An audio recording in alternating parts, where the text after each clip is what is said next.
Bueno, muy buenos días a todos. Vamos a comenzar porque vamos ya justos de tiempo y además tenemos que terminar a la hora porque varios de los ponentes tienen un tren y no podemos retrasarnos. Yo soy Carolina Ortiz, soy cardióloga del Hospital San Pedro de Alcántara de Cáceres y es un placer para mí moderar esta mesa con el doctor Manuel Martínez Sellés, conocido por todos, cardiólogo del Hospital Gregorio Marañón. Y yo creo que vamos a hablar de uno de los temas posiblemente más interesantes que se están tocando en este congreso, en este tercer día de congreso.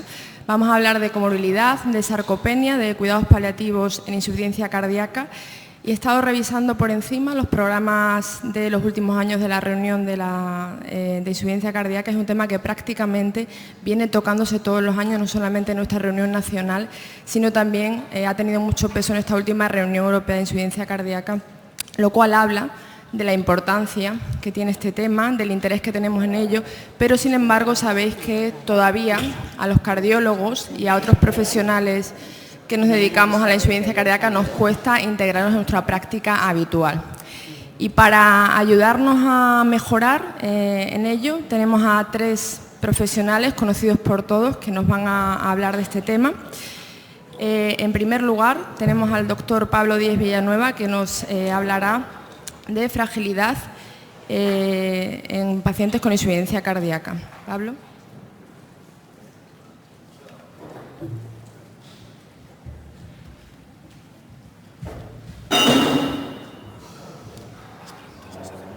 Sí, yo creo que sí.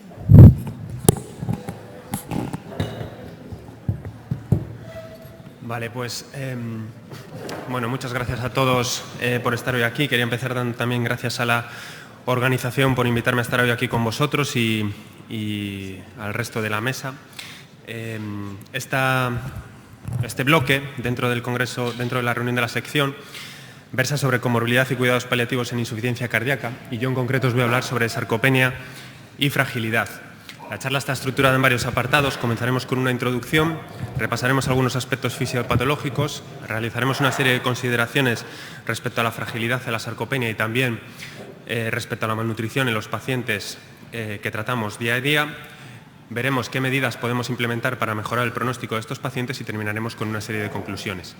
A modo de introducción, como sabéis, y sirva esto también posiblemente de introducción para el resto de charlas que se abordarán en este bloque, la insuficiencia cardíaca es una entidad prevalente, afecta al 2-3% de la población general y afecta especialmente a pacientes ancianos.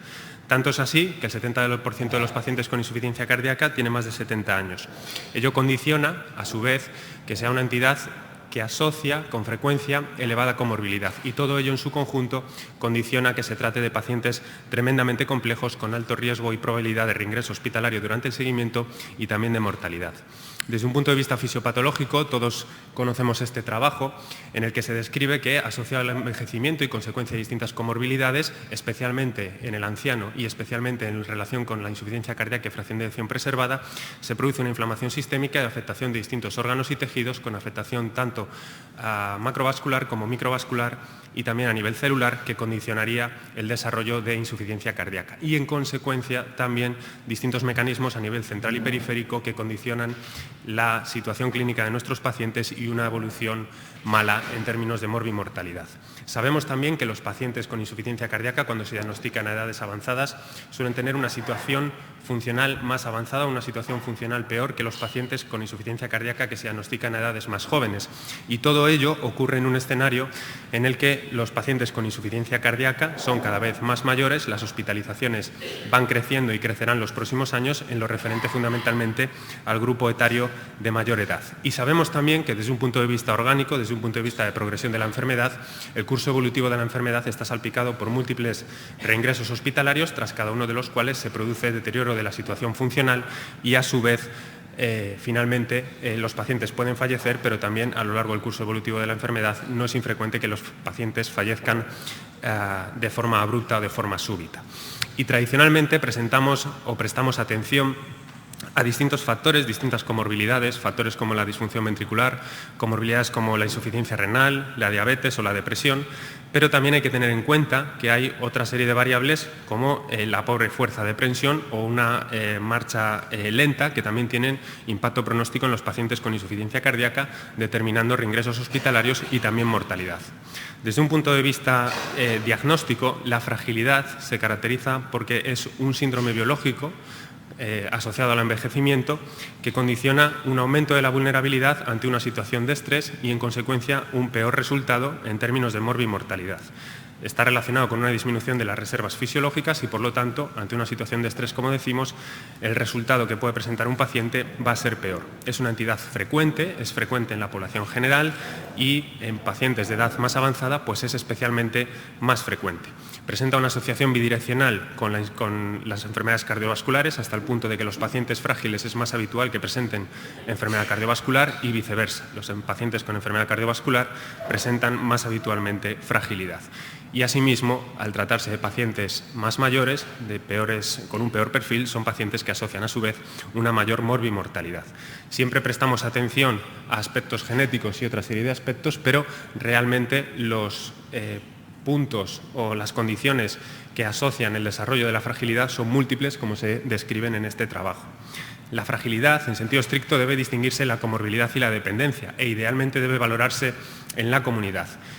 La forma de valorarla adecuadamente es una valoración geriátrica integral, pero es algo que lleva tiempo y es algo que debe realizarse por personal especializado. Desde un punto de vista práctico podemos distinguir dos constructos de la fragilidad. Un primer constructo que nos habla de la fragilidad como un fenotipo de mala función física y lo encontramos en la parte izquierda de la figura, siguiendo los criterios de Fried, que es Linda Fried quien los describió inicialmente. De tal forma que de estos 5 ítems, pérdida de peso, poca energía, poca fuerza, lentitud de la marcha o bajo nivel de actividad física, si un paciente tiene 3 o más de estos criterios, si reúne 3 o más de estos criterios, hablamos de que el paciente es frágil. Si tiene 1 o 2, el paciente es prefrágil y si no tiene ninguno, el paciente es robusto. El otro abordaje o forma de entender la fragilidad, como aparece en la parte derecha de la figura, condiciona o supone un déficit acumulado de comorbilidades, discapacidades, síntomas y datos de laboratorio. Supone un abordaje multidimensional, es el abordaje de Rockwood e incluye, como veis, la comorbilidad y la dependencia. Derivado de esta última está la Clinical Frailty Scale, es una valoración basada en el juicio clínico del especialista y, como veis, pues de forma muy intuitiva, de forma muy práctica, podemos identificar los pacientes frágiles. Son aquellos que presentan una puntuación de 5 o mayor. Y bueno, pues es un abordaje sencillo, es una forma fácil de identificar pacientes que, además, de forma ambulatoria con insuficiencia cardíaca, en caso de que identifiquemos fragilidad en estos pacientes, presentarán mayor probabilidad de presentar eventos adversos, reingreso hospitalario y también mortalidad.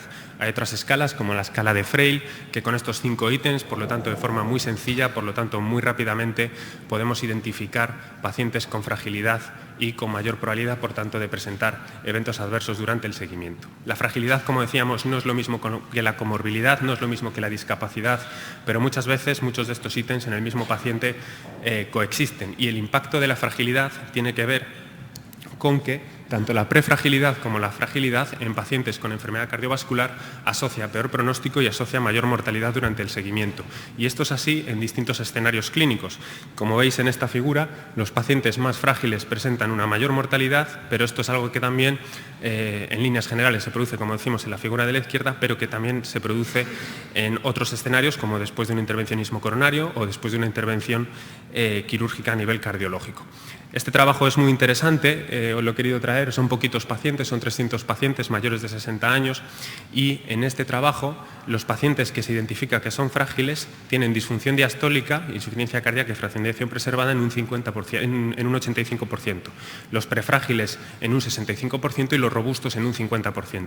Por lo tanto, se podría inferir que la fragilidad también nos va a permitir identificar el perfil clínico del paciente con insuficiencia cardíaca que tenemos delante. Desde el punto de vista de las guías de práctica clínica, como sabéis, el apartado que se reserva al paciente anciano es muy pequeñito, es esa columna de la izquierda, y también uno de estos cuadritos que aparecen aquí resaltados. Uno de los aspectos fundamentales que se recomienda en el paciente anciano con insuficiencia cardíaca es evaluar, identificar adecuadamente la fragilidad, y esto se basa en esta cita. Y esta cita que es lo que os he contado, se basa en este trabajo. Este trabajo es un trabajo de la doctora Maite Vidán, es el Freile-Chef, es un trabajo que incluyó 450 pacientes no dependientes que ingresaban por insuficiencia cardíaca en geriatría, eran pacientes mayores de 70 años y se valoraba la fragilidad según el fenotipo de fragilidad de Fried. La edad media era de 80 años, el 76% de los pacientes tenían criterio de fragilidad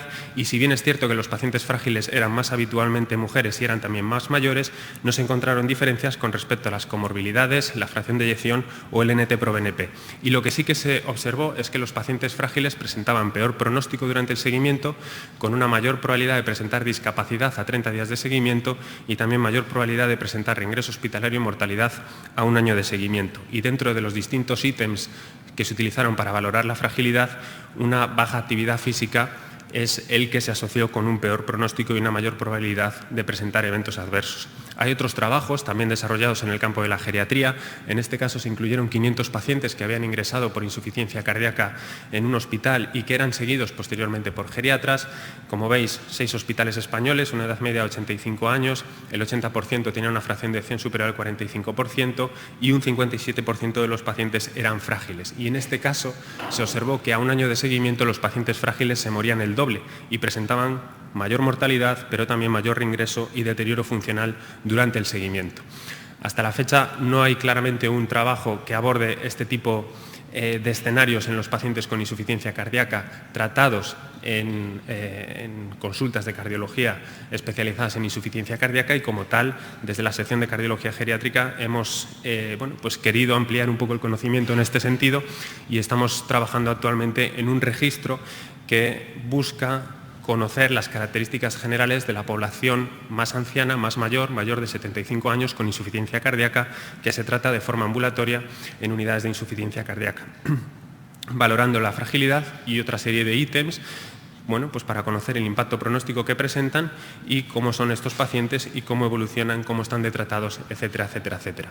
La fragilidad también tiene impacto en el escenario agudo, en el caso de la insuficiencia cardíaca aguda, y en este sentido he querido traer este trabajo que incluye más de 500 pacientes, son pacientes que ingresan o consultan en urgencias por insuficiencia cardíaca aguda, mayores de 65 años, y al final incluye más de 500 pacientes con una edad media de 83 años, el 60% son mujeres y los factores que están asociados con una mortalidad a 30 días son los que aparecen aquí descritos y entre ellos de nuevo se encuentra la fragilidad y también la discapacidad severa.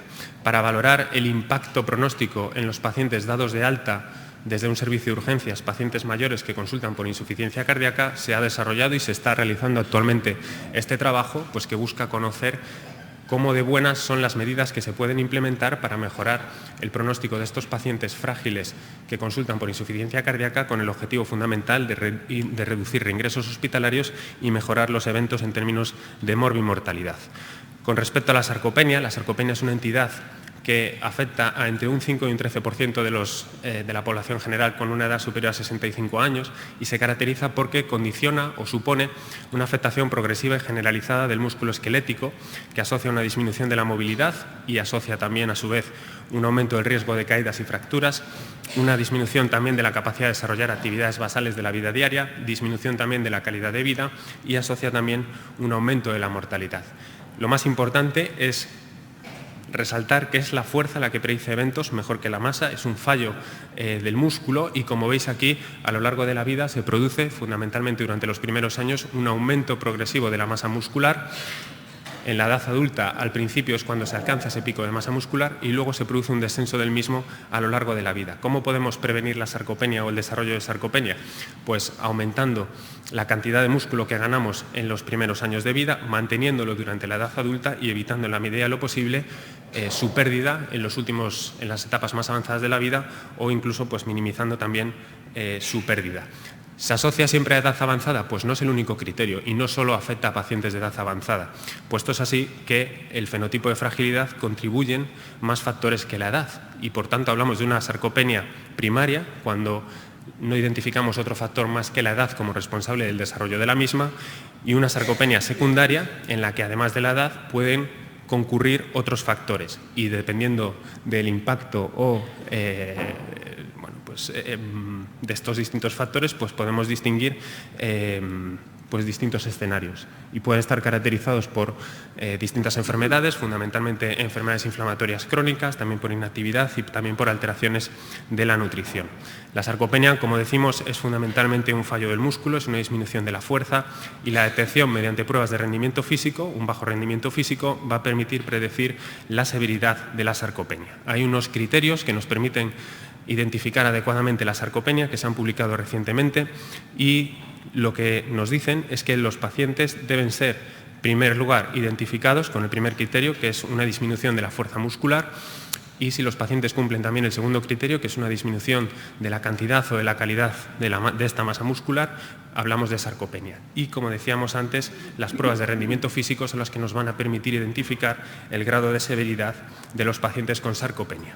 En primer lugar, debe sospecharse esta entidad y para ello aplicaremos una escala de autoevaluación, es una escala autorreferida del paciente donde le preguntaremos por su fuerza, le preguntaremos por su capacidad para caminar, por su capacidad para levantarse de una silla, para subir escaleras y también por las caídas que pueda haber presentado. De tal forma que a cada uno de estos componentes se le da una puntuación y los pacientes que tienen más de 4 puntos son pacientes que tienen un test positivo. En este escenario habrá que hacer una valoración de la fuerza muscular,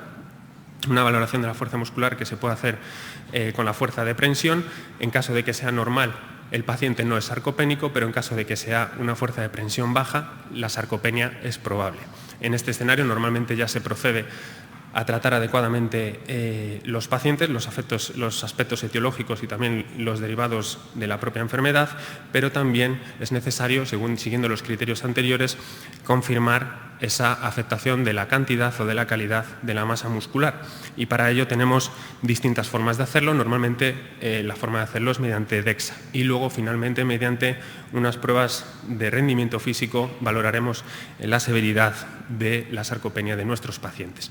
Este es una forma visual de verlo fácilmente. Como veis, en la parte de la derecha nos encontramos con los pacientes sarcopénicos. Son pacientes que presentan menor masa muscular a nivel apendicular, que supone una menor masa muscular a nivel de las extremidades. También, como veis aquí, una menor masa muscular a nivel de la musculatura lumbar.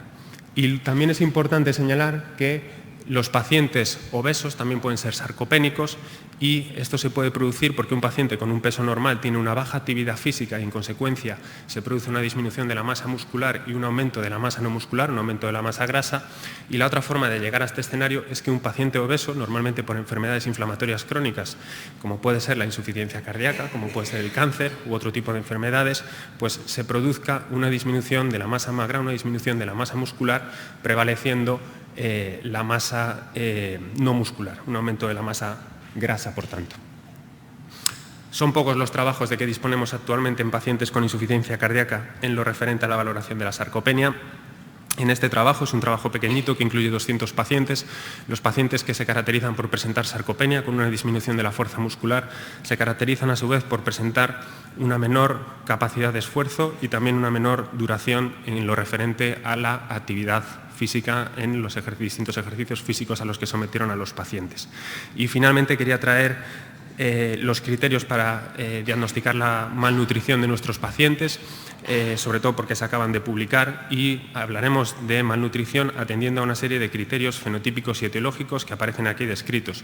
Los criterios fenotípicos son 3 y hacen referencia a la pérdida de peso, a un índice de masa corporal bajo y a una reducción de la masa muscular que se puede valorar con las técnicas anteriormente descritas. Y luego también hay una serie de criterios etiológicos que determinan el origen de esa malnutrición, que puede guardar relación con una disminución de la ingesta o que la asimilación de los nutrientes no es adecuada, o también secundaria a un proceso inflamatorio. De tal forma que, en primer lugar, entre nuestros pacientes lo que tendremos que hacer es una valoración del riesgo de presentar malnutrición.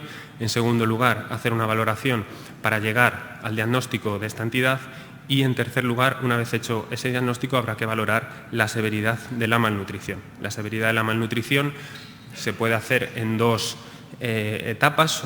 Una primera que incluiría pacientes con malnutrición moderada y una segunda que incluiría pacientes con malnutrición severa.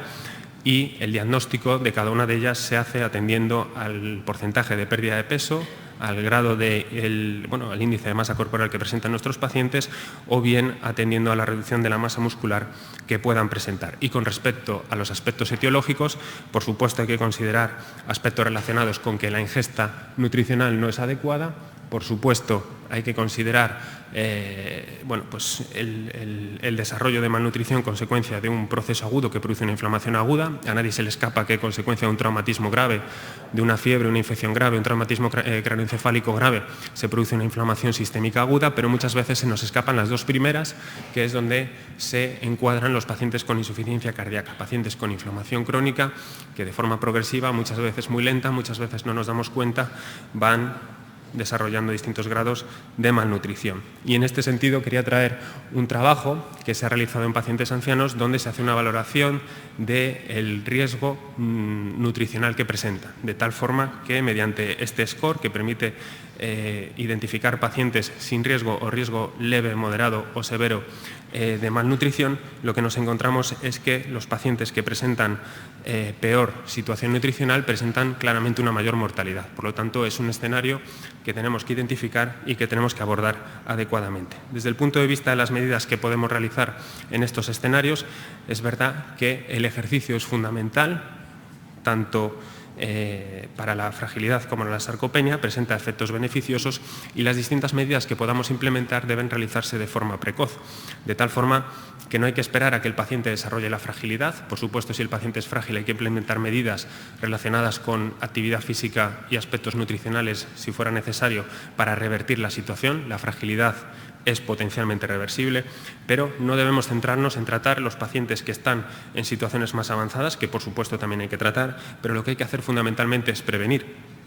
Y para ello hay que implementar medidas relacionadas con mejorar la actividad física, mejorar los aspectos nutricionales de nuestros pacientes, y si decíamos que la fragilidad es una situación caracterizada por una disminución de la reserva fisiológica para responder a una situación de estrés, pues en la medida de lo posible también disminuir la posibilidad de presentar un fenómeno más estresante.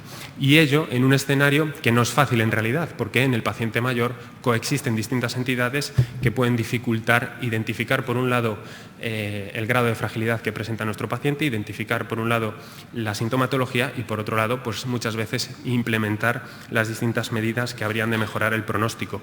Con respecto al ejercicio físico, es importante que deben realizarse ejercicios tanto de fuerza como aeróbicos o de resistencia, y lo mejor o los mejores resultados se obtienen cuando el abordaje en términos de implementación del ejercicio se hace implementando distintos tipos de ejercicio. El primero de los casos porque produce un aumento del anabolismo y un aumento de la masa muscular, y el segundo de ellos porque produce también una mejoría de la capacidad funcional. En este sentido, todos conocéis el Training HF, es un trabajo que se ha publicado recientemente en la Revista Española de Cardiología, incluye 59 pacientes, edad media de 74 años, el 58% mujeres, se aleatorizan a 4 grupos: entrenamiento de la musculatura inspiratoria, electroestimulación muscular funcional, los dos o ninguna de estas terapias. El entrenamiento de la musculatura inspiratoria se hace inspirando contra resistencia de forma programada y guiado por fisioterapeutas, también de forma programada y específica durante 12 semanas, 2 veces a la semana durante 45 minutos, la electroestimulación muscular funcional. Y lo que se observa es que a un seguimiento de 3 y 6 meses los pacientes presentan una mejoría tanto del consumo de oxígeno como de la situación funcional. En este trabajo lo que se resalta fundamentalmente es que no solo es importante realizar un programa adecuado de ejercicio físico, sino que también es importante abordar los aspectos nutricionales del paciente, que tiene que hacerse de forma más o menos específica, atendiendo a las características nutricionales de nuestro paciente. Sabéis que hay una serie de recomendaciones que se han publicado recientemente destinadas a valorar adecuadamente e implementar las medidas que sean necesarias en los pacientes con insuficiencia cardíaca, tanto de forma ambulatoria como hospitalizados, que ello exige ese abordaje multidisciplinar del que hablamos siempre, y la participación, por tanto, de especialistas en nutrición, de tal forma que se puedan implementar medidas con una suficiente ingesta calórica, con una suficiente ingesta proteica, en el caso de los pacientes que presenten peores perfiles nutricionales. Y otro de los aspectos quizás muy importante tiene que ver con la de prescripción.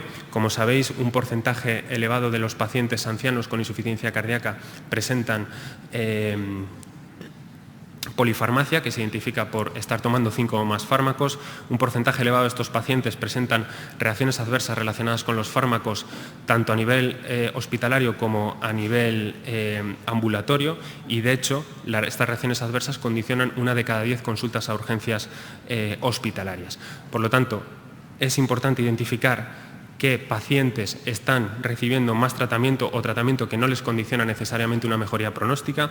Es también importante identificar qué pacientes se encuentran en un escenario como puede ser una cascada de prescripción, como puede ser pacientes a los que prescribimos una medicación y secundarios a esa medicación desarrollan una serie de síntomas que atribuimos a la edad, pero que en realidad son consecuencia de esa medicación.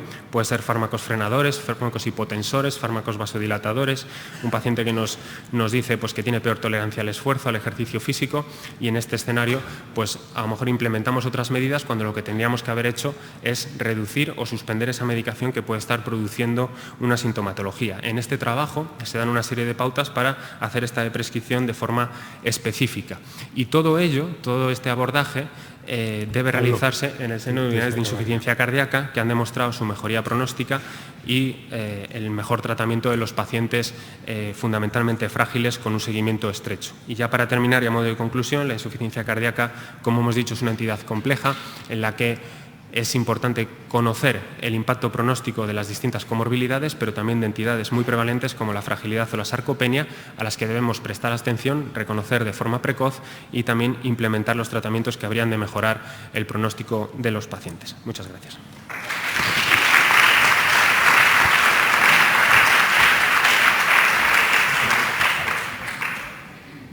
Muchas gracias, Pablo.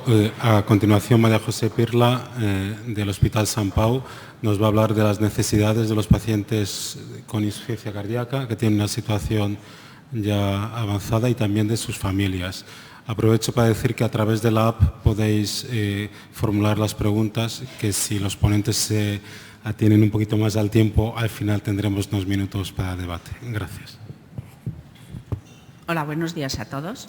En primer lugar, también dar gracias al Comité Científico por la oportunidad que me da de presentar este tema en esta mesa.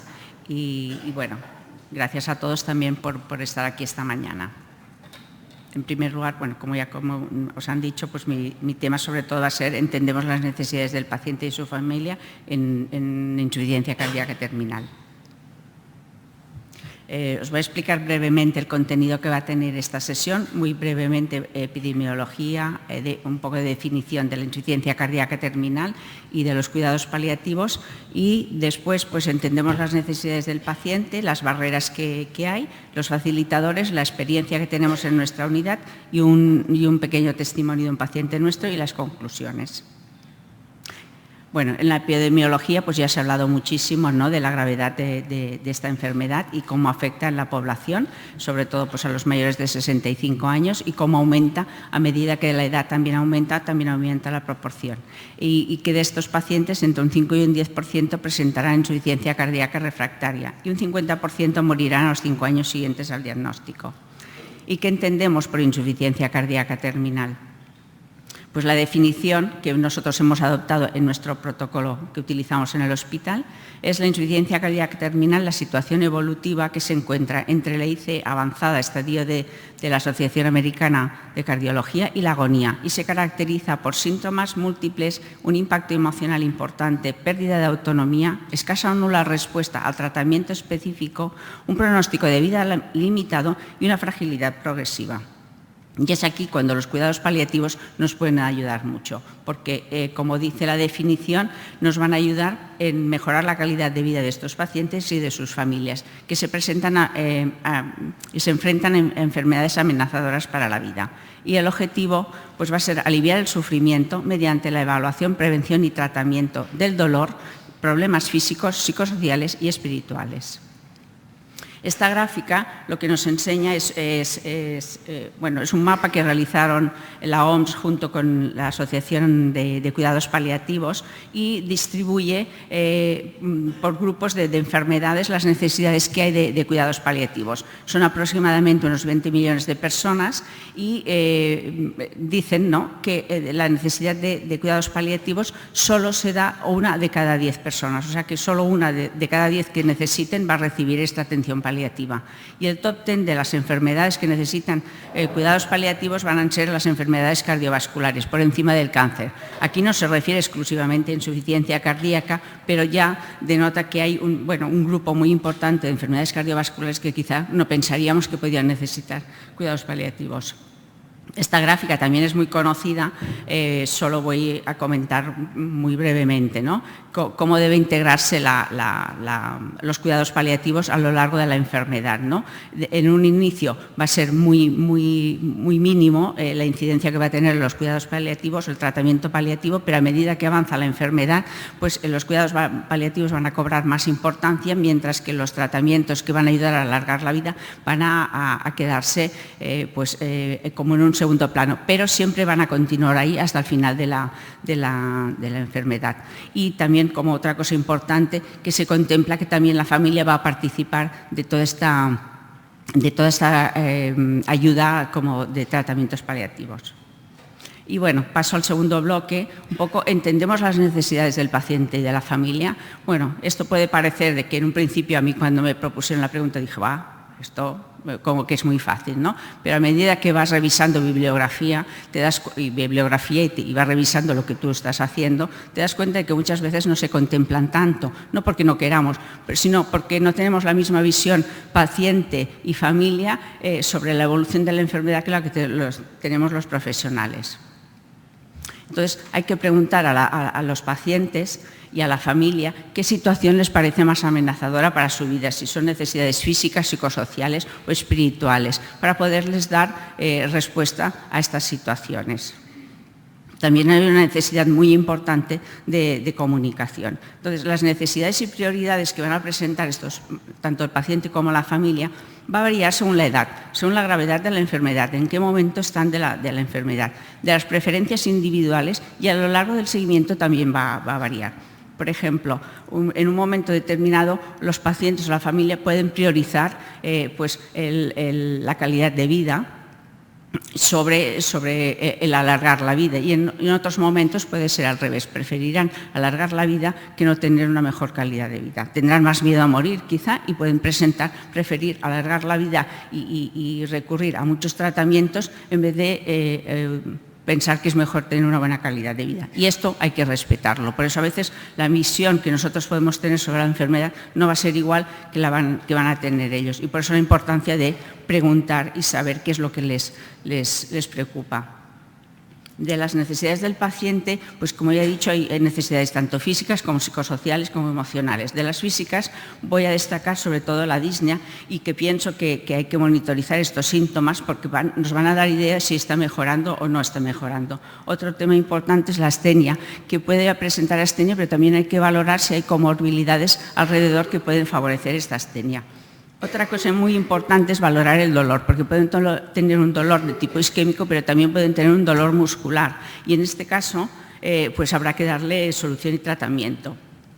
Y también la importancia de valorar si presenta hipotensión. En este momento no se trata de mejorar la titulación de fármacos, sino se trata de dar calidad de vida. Entonces es muy importante porque pueden presentar caídas, y estas caídas les pueden llevar a la muerte, con lo cual a lo mejor no se mueren del corazón, pero se nos mueren de una caída. A nivel emocional hay que tener, hay muchas cosas a valorar, pero sobre todo la depresión, porque es un riesgo de pronóstico fatal. Entonces hay que darle tratamiento tanto con medicación, si precisan, o tratamiento psicológico. Medidas sociales van a necesitarán muchos recursos sociales. Y quiero destacar las necesidades espirituales. Si se solucionan algunas necesidades espirituales, estas pueden tener incidencia sobre la depresión, y esto mejorará la calidad de vida. Por lo tanto, hablar de necesidades espirituales es hablar de muchas cosas que le pueden preocupar al paciente. Por ejemplo, ¿qué da sentido a mi vida? Se pueden preocupar cuando están en una situación muy terminal, saber qué es lo que le ha dado sentido a su vida, pues les puede ayudar. El saber qué creencias religiosas también les puede ayudar. Y el saber, por ejemplo, qué va a quedar después de cuando me vaya, ¿no? ¿Qué es lo que va a quedar en mi vida o qué van a tener mi familia? ¿Van a quedar bien? A veces les preocupa cómo dejan a su familia, tienen algún familiar pues minusválido y entonces no se acaban de dejar ir porque no dejan una buena situación. Entonces, hasta que estas cosas, por eso es muy importante interrogar, hablar sobre todo con el paciente de qué es lo que más le preocupa o lo que más le amenaza, porque posiblemente no será lo que a nosotros nos parece que es lo que le preocupa. Y otro aspecto muy importante es el significado que puede tener la muerte para estas personas, porque posiblemente no será igual que la nuestra, porque nuestra cultura igual no es igual a la del paciente o familia que tenemos allí, ¿no? Y a veces también preguntan cómo me moriré, cómo es esta muerte de una persona que tiene una enfermedad del corazón, porque a lo mejor no lo han visto nunca o no lo saben, ¿no? Y pueden tener mucho miedo a morirse como ahogados. Entonces también hay que explicarles un poco. Pero más que explicarles, quizá preguntarles a ellos qué piensan, qué miedo tienen sobre este tema. Entonces, también había que valorar las necesidades de la familia, que también serán, más o menos, también tendrán necesidades emocionales, físicas y espirituales. Aquí lo que quiero destacar, sobre todo, es el tema de la claudicación familiar, o sea que el tema social va a ser muy importante. Y el tema espiritual también, porque quizá van a necesitar pues, reconciliarse y la situación de perdón también, el tema cultural, por supuesto, pero también un aspecto importante es la comunicación. Tendrán que saber cómo actuar delante de sus familiares, tener el teléfono, por ejemplo, de la persona que se está ocupando de su familiar, saber qué pueden hacer en situaciones de urgencias y dónde pueden llamar. Y por otro lado, otro aspecto muy importante es que a veces no se habla en la familia cuál es la situación que están viviendo, ¿no? La situación de gravedad que están padeciendo. Entonces, esto puede dar lugar a un tipo de duelo que será patológico. Esto es lo que se llama conspiración de silencio y es recomendable que no, bueno, es respetable todas las situaciones que planteen la familia, ¿no? Pero es importante valorar de que esto puede llevar a un duelo patológico y puede llevar también a enfermedades. Entonces es importante valorarlo, tenerlo en cuenta. Como he dicho antes, una de las necesidades que también presenta tanto familia como paciente, por eso digo una necesidad compartida, es la de la comunicación. Yo creo que tenemos que mejorar bastante la comunicación. Ayer también vi aquí una mesa que hablaban de enfermedades congénitas, que también hablaban de este mismo tema. Yo creo que es como un poco lo que tenemos más flojo, ¿no? Pues sabemos muchísimas cosas, pero quizá la comunicación la tenemos un poco más, que hay que mejorar aspectos. Y uno de los aspectos es quizá porque los pacientes no entienden, ni su familia, cuál es la gravedad de la enfermedad. Como tienen estos periodos en los cuales se encuentran bien, pues piensan de que están curados. Entonces, muchas veces cuando se les proponen cuidados paliativos no entienden por qué van a ir ahí. Pero si yo no tengo un cáncer, ¿cómo es que me dice que vaya aquí cuidados paliativos? ¿Me voy a morir ya? No. Usted tiene una enfermedad que es grave y con unos periodos pues, en los cuales quizá esté bien, pero la trayectoria de la enfermedad es importante de que la conozcan, ¿no? Para poder conocer por qué van a ir quizá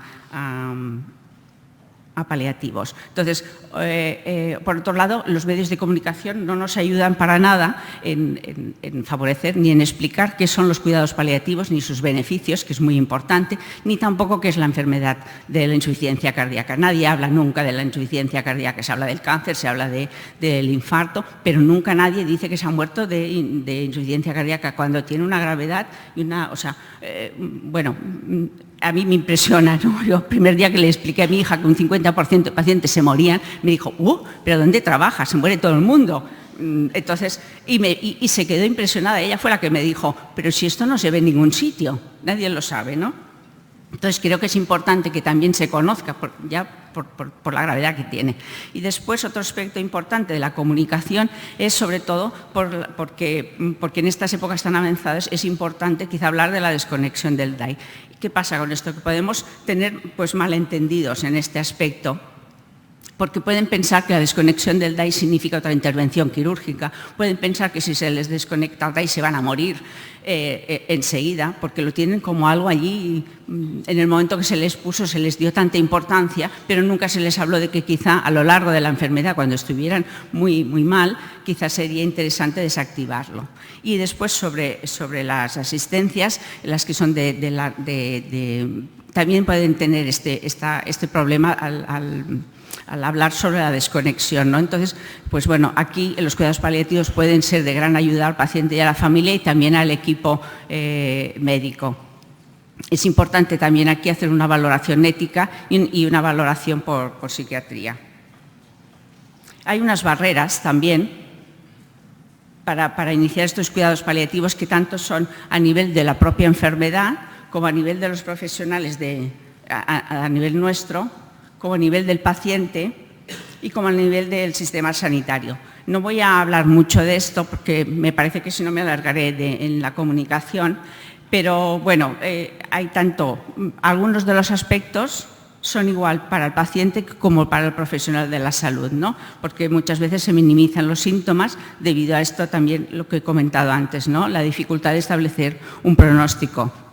Y esto creo que no debe ser excusa para valorar, porque hay muchas cosas en las cuales nos podemos fijar para entender de que este paciente quizá necesita esta atención un poco más especial. Y después a nivel del sistema sanitario, pues quizá hay unos recursos que son muy limitados y que también hay problemas informáticos a veces en los centros, en los cuales no se puede acabar de entender o no se puede establecer bien una buena comunicación entre un centro y otro debido a estos problemas informáticos. ¿Y qué facilitadores tenemos para esta intervención de los cuidados paliativos? Tenemos unas barreras, pero también tenemos unos facilitadores.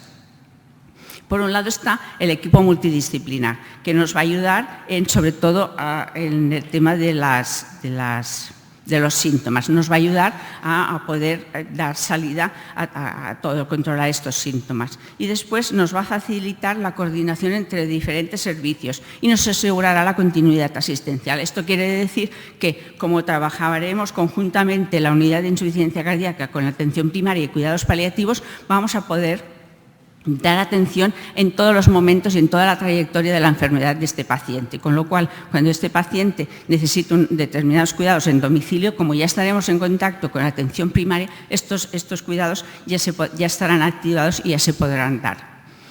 Por otro lado, tener un protocolo pues nos va a ayudar de guía. Nosotros elaboramos este protocolo en nuestra unidad y va a ser la guía y que nos va a ayudar a tener esta atención pues bien integrada. Pero, como he dicho, hay unos facilitadores para esta intervención de cuidados paliativos. Por un lado, son dos documentos sobre todo. Por un lado está el documento de voluntades anticipadas, que están más centradas en el final de la vida. Este también se le llama testamento vital. Y este está sobre todo pues, en las actuaciones que se van a hacer. Lo va a realizar la persona, no hace falta que esté enferma, cuando quiera, y va a quedar reflejado en su historia clínica. Esto es ante un notario, necesita una serie de cosas que es un poco diferente a la planificación anticipada de decisiones.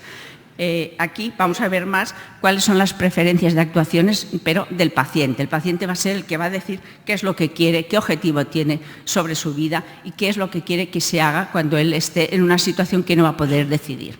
¿Y quién va a poder decidir por él cuando él no puede hablar?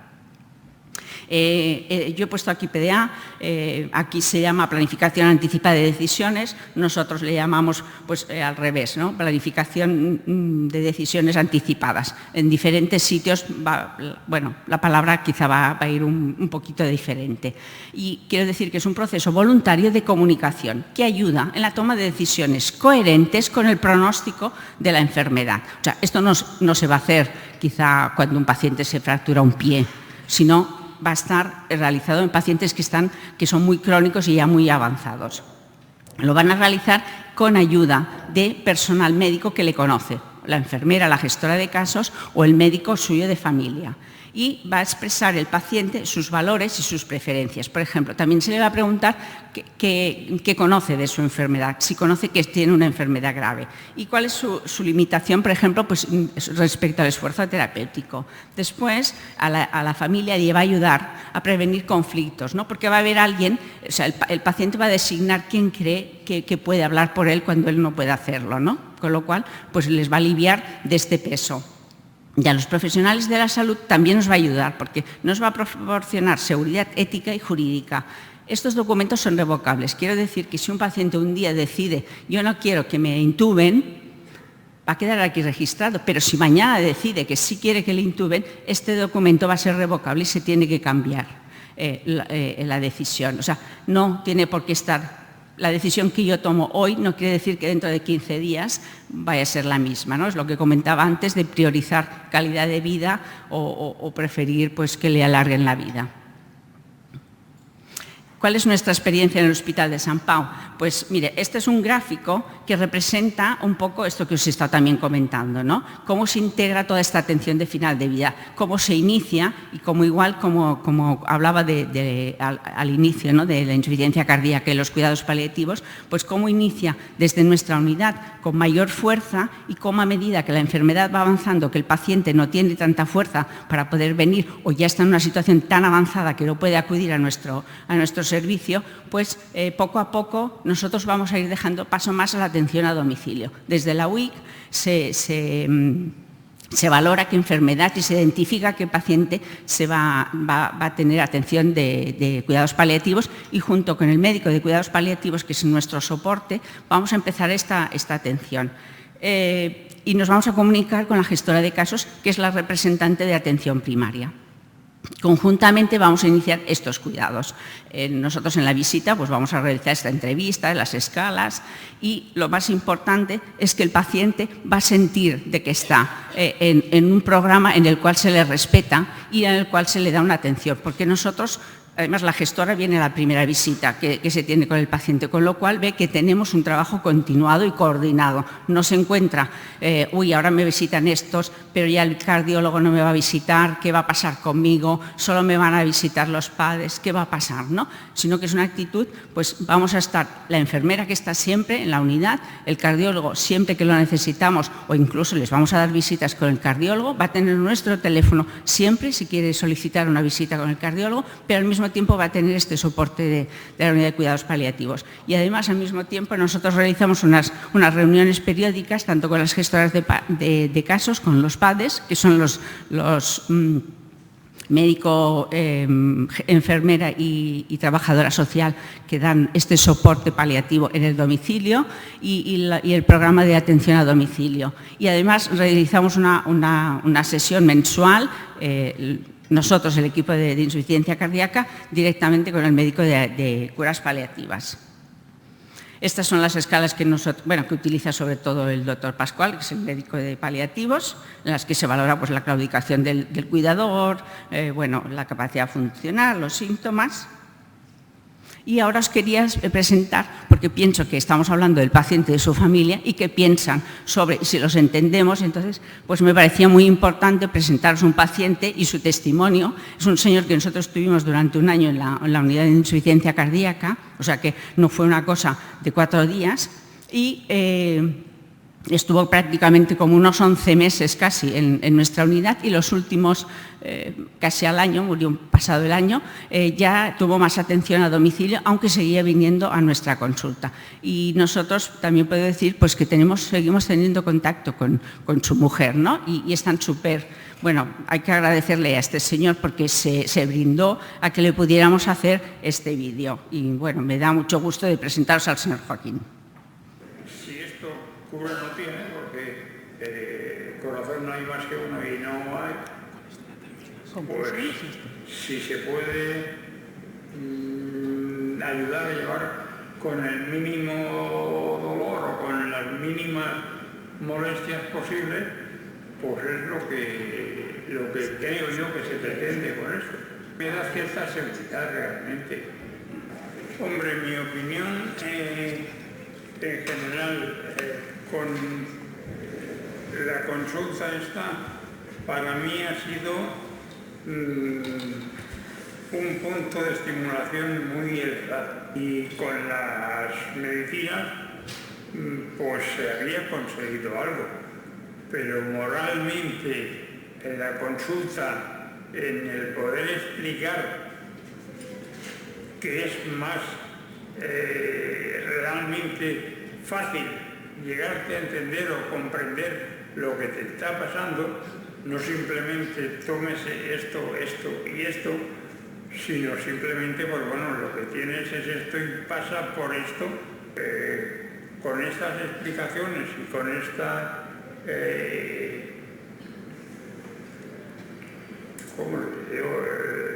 realizaciones de tratamiento, pues me producen mucha satisfacción. He notado mejoría en cuanto al dolor, desde que tomo y estoy al tratamiento de la morfina, lo he notado bastante mejoría. He notado bastante mejoría en cuanto a poder respirar.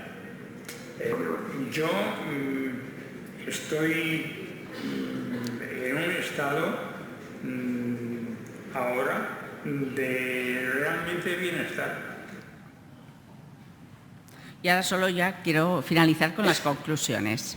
En primer lugar, la comunicación. Creo que es fundamental para entender las necesidades del paciente y de su familia, que para romper las barreras que dificultan la intervención de cuidados paliativos en insuficiencia cardíaca son necesarios programas educativos multidisciplinares, tanto para el personal sanitario como de cardiología como el de cuidados paliativos, ¿no? Y más difusión de sus beneficios. Es muy importante la identificación precoz de los síntomas, ¿no? Porque cuanto antes se traten, más fáciles de solucionar, como decía mi compañero anteriormente, ¿no? El pactar conjuntamente el plan terapéutico, o sea, el realizar esta planificación de decisiones anticipadas y de voluntades anticipadas. La enfermera tiene el papel integrador de favorecer la continuidad asistencial, la coordinación entre equipos y gestionar las necesidades del paciente y de su familia. El equipo multidisciplinar contribuye a un mejor control de síntomas, a dar continuidad asistencial y la coordinación entre hospital y atención primaria. También pienso que se necesitan más investigaciones, porque a lo largo de todo lo que he estado leyendo, pues parece que no está muy claro quién debe a nivel de cardiología, quién debe ser la persona óptima para realizar estas intervenciones. Y pienso que integrar la insuficiencia cardíaca con la atención paliativa pues, va a ser de gran ayuda. Creo que debe haber un encaje entre paciente y familia, profesionales de la salud y el sistema de salud para que pueda mejorar todo esto, y dar las gracias a mis compañeros. Perdonadles que muchas gracias.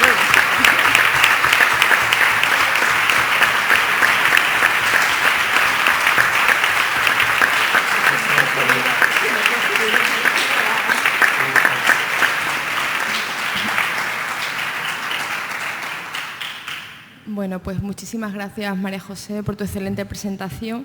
Y para terminar, la siguiente ponente no necesita presentación, es la doctora Marisa Crespo Leiro, del Hospital de La Coruña, y ella nos va a hablar del reconocimiento del final de la insuficiencia cardíaca, si sabemos qué hacer. Bueno, buenos días. En primer lugar, agradecer al doctor García Pinilla y a los compañeros del Comité Científico que me hayan invitado a dar esta charla, porque es algo que me interesa mucho y que es un reto para mí. En segundo lugar, decir que no sabría expresar mejor que María José lo que has contado. Me voy a emocionar yo también. Y que veréis que algunas de las cosas que vamos a tocar pues las hemos compartido, y seguro que os quedáis con lo que María José ha contado, que lo ha contado mucho mejor que yo soy capaz de contar. Bueno, reconociendo el final de la insuficiencia cardíaca, sabemos qué hacer. Yo lo que diría es que estamos aprendiendo. En mi parte, por lo menos, aprendo cada día. Voy a diferenciar por el tipo de pacientes que tenemos en nuestra unidad. La mayor parte son insuficiencia cardíaca. Tenemos muchos trasplantes cardíacos y tenemos algunos de asistencia mecánica circulatoria. Y aprendemos cada día cómo manejar mejor a estos pacientes.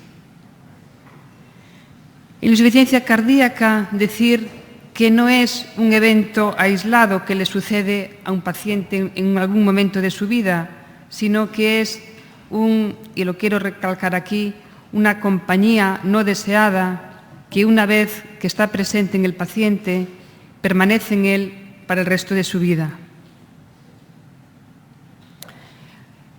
¿Cómo es que la medicina en enfermedades cardiovasculares ha ido cambiando? ¿Cuál es la forma del final de la vida? Bueno, pues ha cambiado mucho y hay muchos factores. Por una parte, hay factores sociales o genéticos que hacen disparidad, pues hay diferentes minorías étnicas que tienen diferencias en cuanto a la forma de las dificultades para tener confort al final de su vida. Por otra parte, el tipo de vida que llevamos hace que comiencen antes enfermedades crónicas como la hipertensión, la diabetes, no nos cuidamos, la obesidad, el tabaquismo, etcétera, hacen que aumente la prevalencia a edades más tempranas.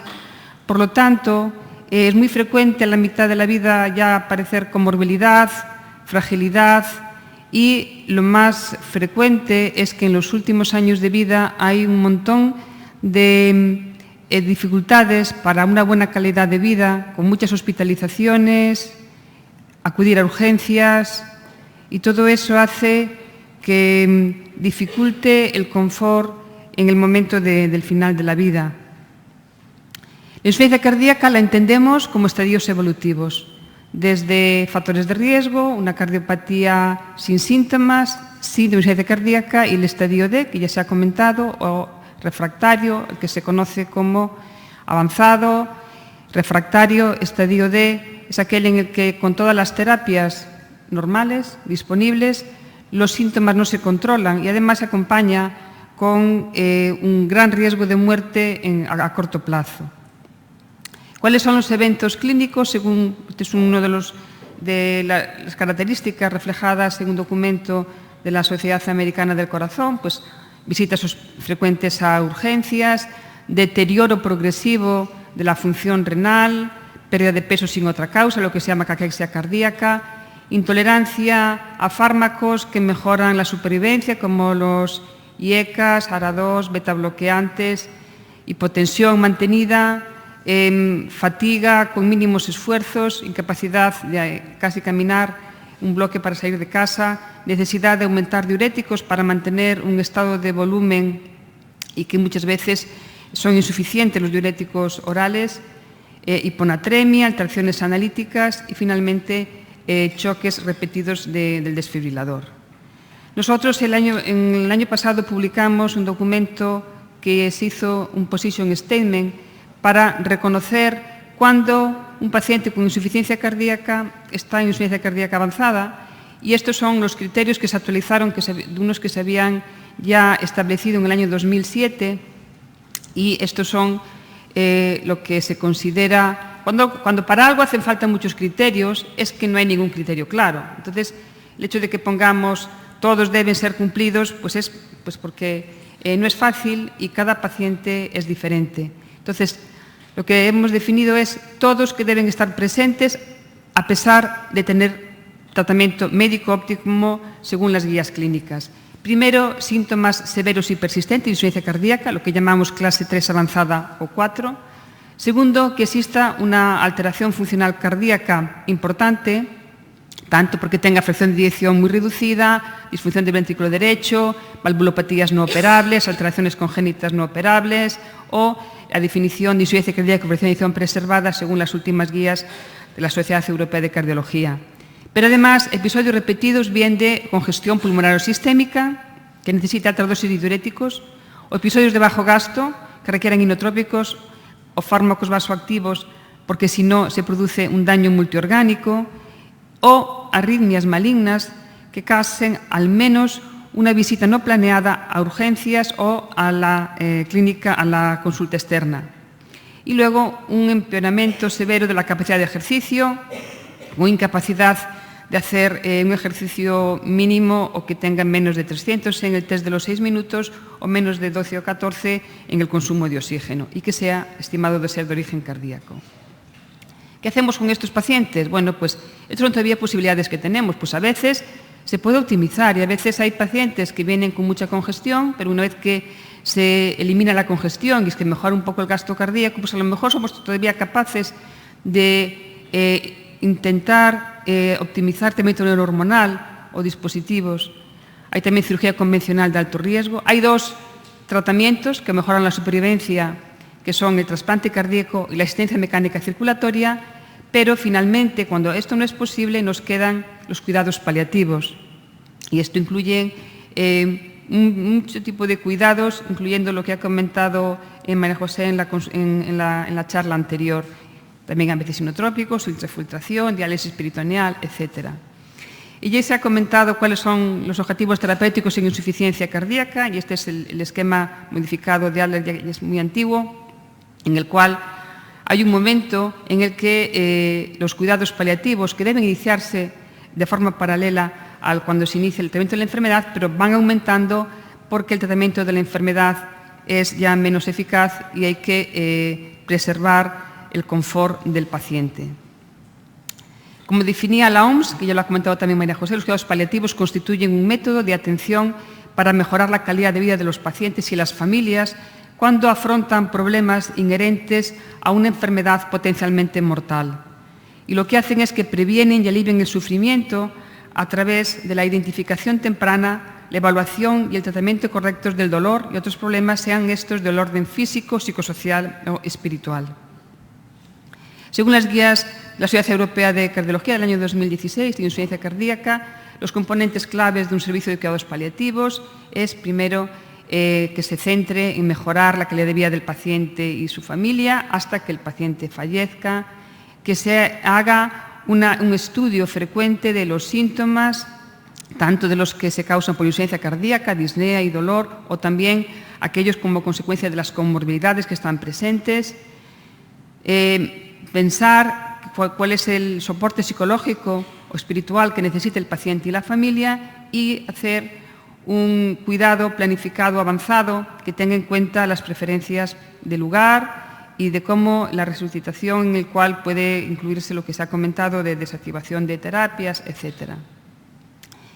¿Y cuáles son los criterios para poder reconocer en qué momento estamos con los cuidados de final de vida? Bueno, pues cuando existe una reducción funcional progresiva, física y mental, y dependencia en la mayor parte de las actividades de la vida diaria, cuando haya síntomas severos a pesar del tratamiento óptimo, farmacológico y no farmacológico, frecuentes visitas al hospital, cuando se han descartado las terapias que mejoran la supervivencia y calidad de vida, como el trasplante o la asistencia circulatoria, o cuando existe caquexia cardíaca, o que los clínicos consideren que está cercana el final de la vida.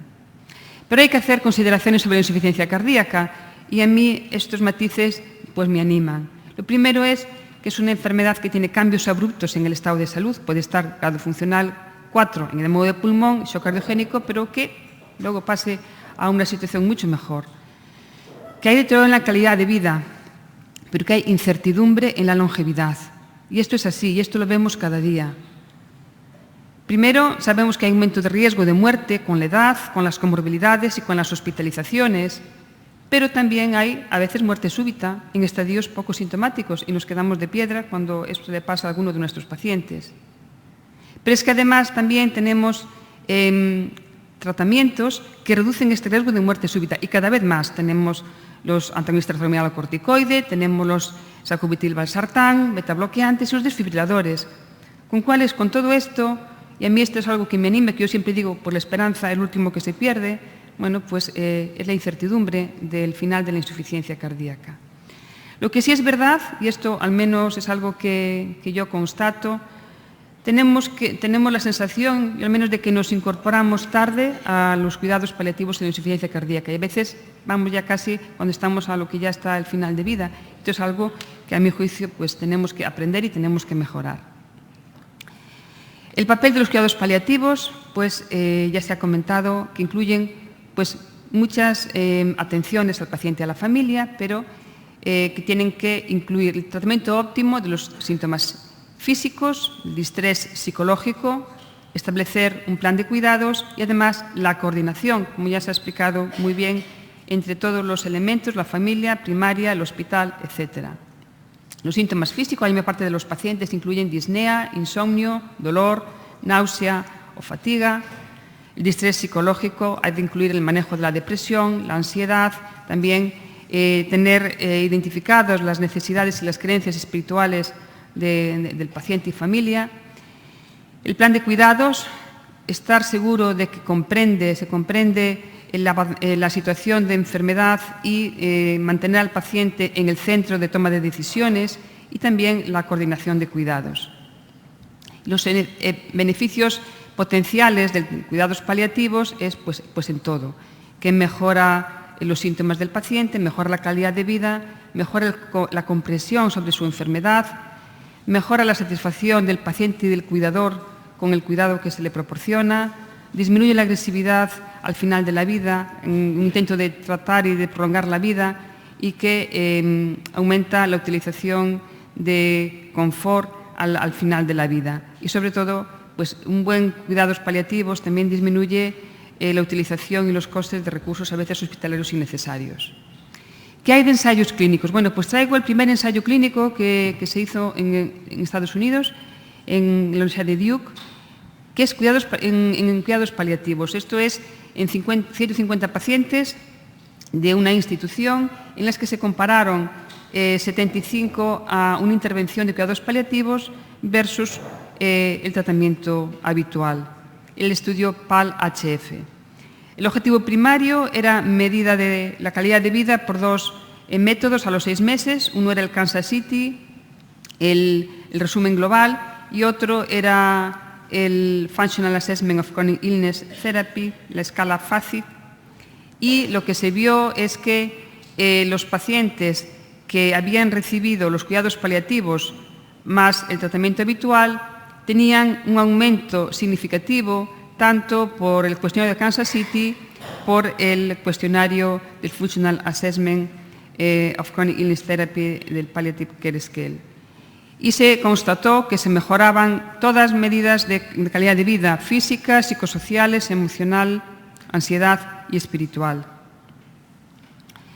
En los cuidados paliativos en insuficiencia cardíaca, ¿cuál es el tratamiento médico? Bueno, pues primero, reevaluar la indicación de fármacos. A veces hay fármacos que no hacen nada y lo que hay que evitar es evitar la hipotensión, bradicardia, insuficiencia renal. Para la disnea, que la mayor parte de las veces es por congestión pulmonar o por derrame pleural, pues lo primero son los diuréticos, bioral, intravenoso, subcutáneo.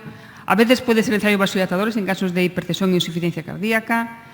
Pueden ser muy útiles los isotrópicos ambulatorios. En España tenemos muy buena experiencia con el levosimendan. A veces para el dolor opioides, a veces oxigenoterapia es necesaria y a veces para aliviar la disnea por congestión pulmonar o por derrame pleural es necesaria toracocentesis evacuadora. Para congestión sistémica, pues más de lo mismo. Diuréticos es la primera medida. Para el dolor, pues analgésicos, probablemente paracetamol, nolotil, sobre todo evitar AINE para que no se descompense la insuficiencia cardíaca. Para la depresión suelen ser útiles los inhibidores de recaptación de serotonina y se deben evitar los antidepresivos tricíclicos. Y cuando la situación está en una fase muy avanzada de síntomas refractarios muy incapacitantes y severos, pues tenemos la opción de la sedación paliativa. ¿Qué hacer con los dispositivos? Bueno, pues con los dispositivos hay la posibilidad de desactivarlos para permitir al paciente que fallezca de una muerte súbita y no con empeoramiento de la insuficiencia cardíaca con congestión con bajo gasto. Es muy importante discutirlo con el paciente y con la familia, y lo ideal es que se haga por adelantado, no a las prisas cuando estamos al final. Lo correcto es que esta decisión quede documentada en la historia clínica.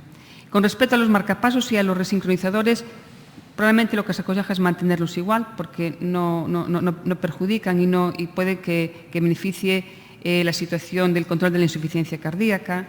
En cuanto a los dispositivos de asistencia mecánica circulatoria, en primer lugar, lo ideal es que haya una consulta con cuidados paliativos previamente al implante, en especial si se implantan con el objetivo de una terapia de destino. Y finalmente desactivar las bombas siempre consensuada con el paciente, con el cuidador, ha de ser multidisciplinar y con una formación específica para esto.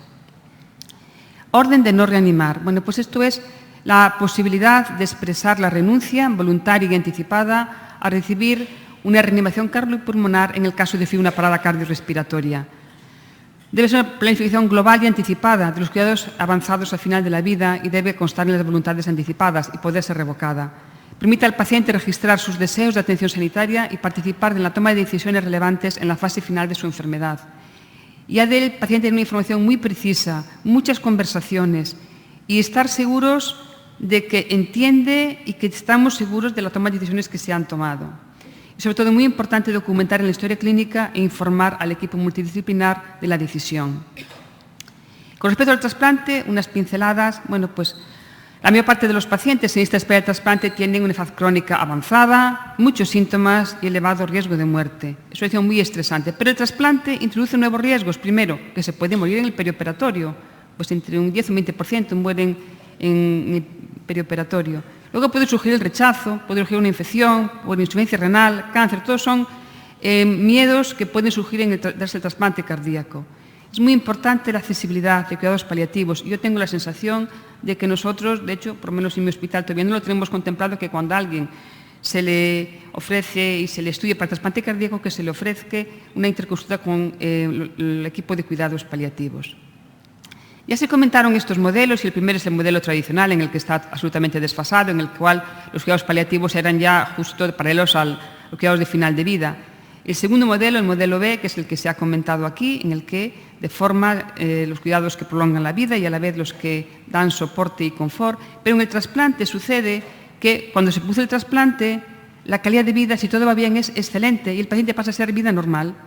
Luego pasa otra vez el periodo a lo largo de la vida del trasplante que puede haber complicaciones, con lo cual es un poco el poder intentar aproximar los modelos de cuidados para lo que se necesita en cada paciente.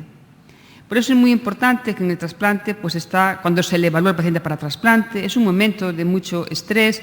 Cuando se le lista para trasplante, el estar en la lista de espera es muy agobiante porque uno siempre dice, uno puede estar días o puede estar años o puede fallecer en lista. Cuando se trasplanta, cuando la recuperación, hay muchos otros tratamientos que se necesitan. Por lo tanto, el disponer de cuidados paliativos mejora la comunicación, la continuidad de cuidados y también mejora la optimización para el control de los síntomas del paciente. En este artículo se comentan, y esto es para todos los órganos de trasplante de órganos sólidos, y hablan de posibles momentos en los que se debería iniciar el envío a una valoración por tratamiento paliativo. Bueno, pues cuando hay cambios significativos en el estado funcional o deterioro cognitivo, que aumentan los síntomas. Hay modelos, ninguno es perfecto, pero pueden ayudar. Y que también cuando se consideran ya terapias avanzadas o que con frecuencia hay visitas al hospital o sobre todo a petición de la familia o que se considere que se está acercando el final de la vida. Finalmente, hablar de la asistencia mecánica circulatoria. Bueno, pues en España vamos poco a poco, pero en el mundo ya hay muchísimas asistencias y asistencias de destino, sobre todo que es la más preocupante. Este es un estudio de la Clínica Mayo en el que evaluó todas las terapias de destino que habían fallecido entre 2007 y 2014 y constataron que el 75% fallecían dentro del hospital. Y establecieron 4 perfiles diferentes de forma de fallecimiento. Uno le llaman muy precoces, que fallecen en los 90 días después del implante, ya no llegan a irse de alta del hospital. Hay la trayectoria B, que se llama persistente, que el paciente está un poco más vivo, pero no llega a estar recuperado tras la intervención, bien por problemas del corazón o porque surgen daño de otros órganos. Y bien, o si se va de alta, está constantemente reingresando.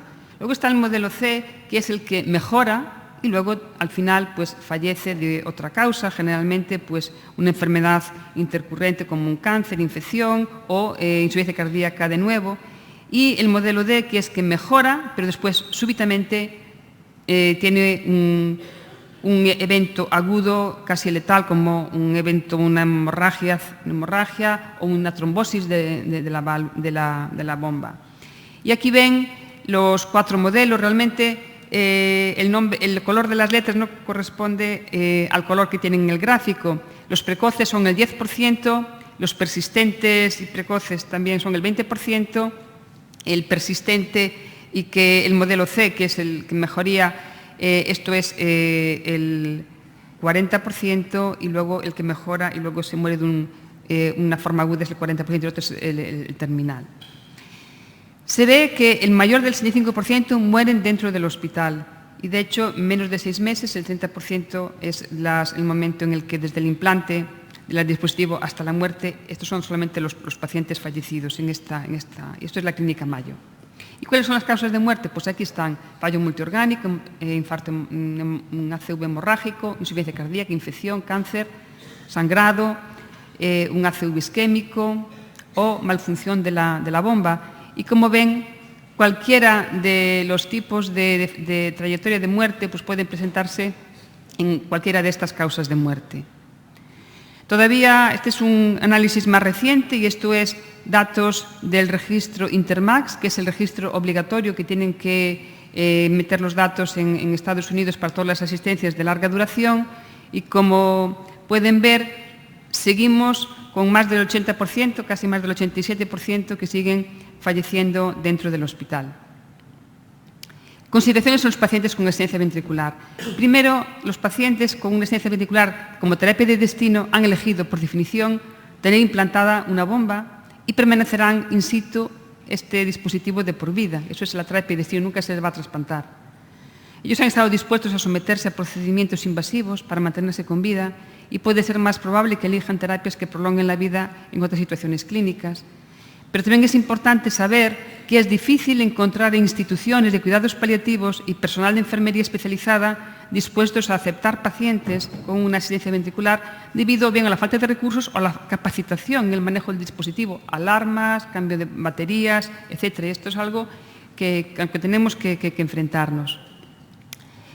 Un artículo muy interesante que dice los 10 consejos para los clínicos que tenemos pacientes y tenemos que cuidar pacientes con insuficiencia ventricular un poco, y aquí están las diferentes proporciones de cada una de las trayectorias anteriores. La primera es que los pacientes con una insuficiencia ventricular pueden tener experiencias diferentes que les pueden hacer cambiar a lo largo de la trayectoria después del implante. Estos son los datos de las 3 bombas que más se utilizan, el hardware, el HeartMate 2 y el HeartMate 3, y datos de los estudios más recientes. Y como ven, en el último, en el HeartMate 3, que ya tiene una supervivencia a 2 años del 84%, pero tiene un ACV incapacitante del 10%, sangrado 43%, infección del driveline 24% y fracaso del ventrículo derecho del 32%. Con lo cual, según vaya siendo la trayectoria del paciente, puede tomar decisiones según las cosas que vayan surgiendo.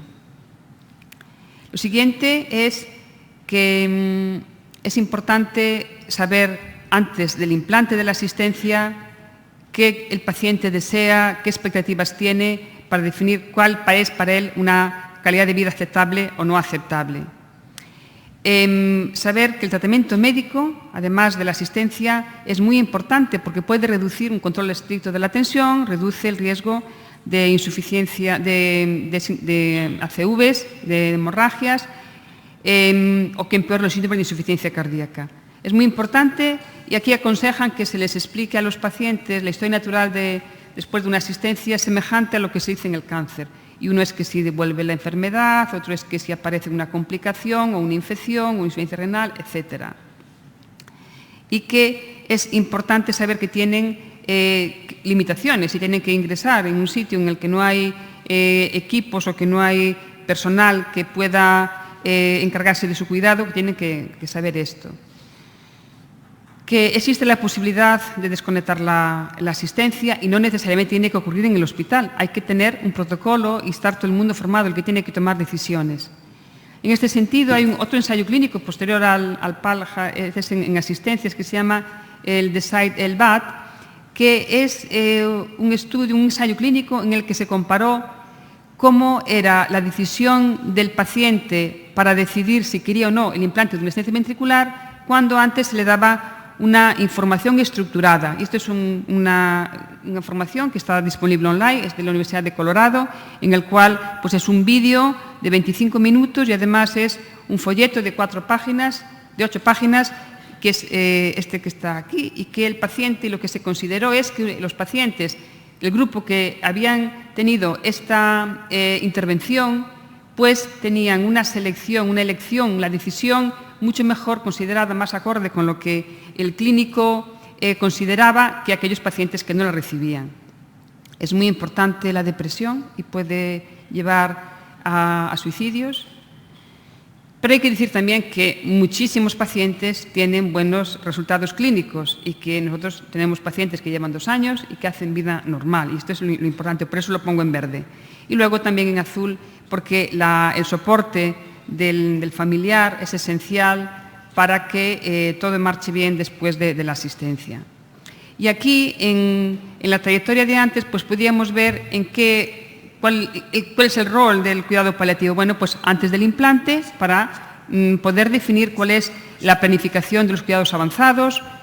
Cuando está ingresado el paciente, pues manejar los síntomas. Cuando está en la fase que ha mejorado después, pues importante establecer todas las terapias que pueden mejorar los síntomas y que pueden evitar complicaciones. Finalmente, revisar todos en aquel momento que surja cualquier problema que tenga que desencadenar y que revisar cuáles son los objetivos de los cuidados y, finalmente, el soporte de duelo a la familia. Acaban de salir publicadas unas recomendaciones, unas guías de consenso sobre circulación mecánica soporte a largo plazo de la Sociedad Europea de Cirugía Torácica y Cardiovascular, en la cual solamente hay estas 3 recomendaciones. La primera es que, y es una clase 1, nivel de evidencia C, que se debe discutir con los cuidados paliativos antes del implante y entender las potenciales complicaciones, las expectativas de vida y cuáles son las directrices para cuidados avanzados. También clase 1, nivel de evidencia C, manejar los temas de calidad de vida con un abordaje de un equipo multidisciplinario. Y la tercera recomendación, que es una recomendación 2A, nivel de evidencia B, es que cada institución debe desarrollar sus protocolos específicos en los cuales tiene que estar implicado todo el equipo de asistencia mecánica circulatoria y también los equipos de cuidados paliativos, incluso y tener consideración de cuándo puede ser necesaria la desactivación de la bomba. Finalmente, este es el gráfico que presenté en una de diapositivas iniciales. Pues es muy importante para mejorar el cuidado de los pacientes al final de la vida, mejorar en la calidad, evitar las disparidades, considerar que no todo hay que hacerlo dentro de un entorno hospitalario, sino que hay que educar y entrenar a los cuidadores y a nivel de la comunidad cómo puede ser la mejor forma del confort en el último momento de nuestra vida. Y sobre todo queda mucho por aprender en investigación y que nos ayudará a mejorar los resultados. Y en resumen, decir que la insuficiencia cardíaca es un síndrome muy complejo, con elevada mortalidad, pero difícil de predecir la trayectoria de cada paciente. Los cuidados paliativos deben de formar parte del manejo de los pacientes con insuficiencia cardíaca avanzada, porque mejoran la calidad de vida de los pacientes y de sus familias y deben considerarse desde el momento del diagnóstico y no solo en las fases finales de la enfermedad. El paciente debe de estar informado para facilitar su protagonismo en la toma de decisiones. Un plan de cuidados avanzados es una forma de extender la autonomía del paciente a la fase terminal. Finalmente, el equipo multidisciplinario, que debe incluir el especialista en insuficiencia cardíaca, cuidados paliativos y atención primaria. Y esto, solamente colaborando todos, es como se consiguen mejor los objetivos. Y muchas gracias por vuestra atención.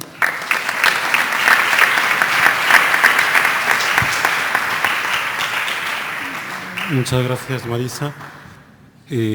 Lamentablemente solo tenemos 1 minuto, con lo cual si alguien tiene alguna pregunta que os pediría que fuese breve y una respuesta breve también. ¿Alguna pregunta de la sala? Pues si no damos... Sí, una pregunta. ¿Tenemos aquí una pregunta?